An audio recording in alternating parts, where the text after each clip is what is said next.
চোখের সামনে একটু একটু করে হারিয়ে যাচ্ছে নিজের জমি। যে মাটিতে একসময় ধান ফলতো, এখন সেখানে বইছে খালের স্রোত।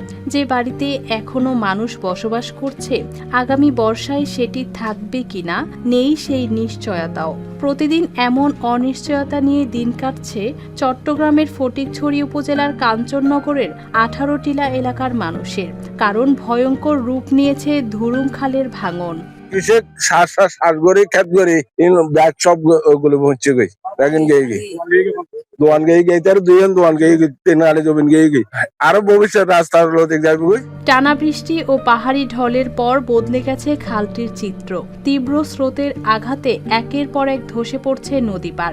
কয়েকদিনের মধ্যেই খালের গর্ভে চলে গেছে বিস্তীর্ণ ফসলি জমি। কোথাও গাছ ঝুলছে শূন্যে, কোথাও বড় বড় মাটির চাঙড় ভেঙে পড়ছে পানিতে।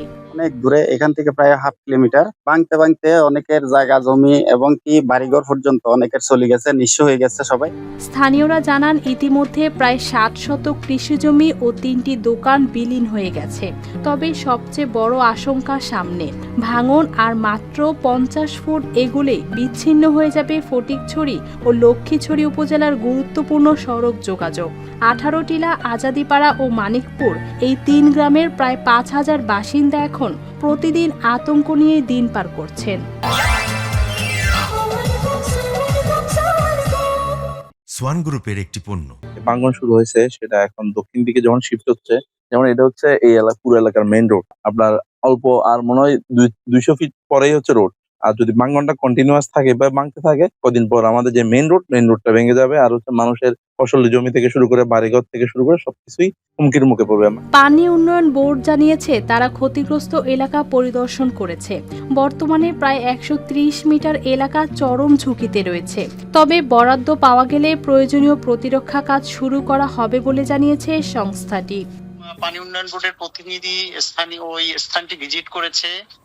স্থানটির সার্ভে কাজ চলমান রয়েছে। সার্ভে শেষ হলে আমরা ডিজাইন ডাটা সংশ্লিষ্ট দপ্তরে প্রেরণ করব। ডিজাইন হয়ে গেলে আমরা কত টাকা ভাঙনটা রক্ষা করতে কত টাকা প্রয়োজন সেটা জানতে পারবো।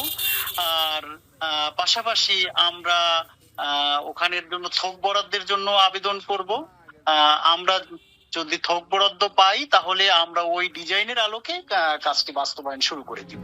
এলাকাবাসীর একটাই দাবি, প্রতিশ্রুতি নয়, দ্রুত স্থায়ী প্রতিরক্ষা বাঁধ নির্মাণ করে বাঁচানো হোক 3টি গ্রাম ও 5000 মানুষের ভবিষ্যৎ।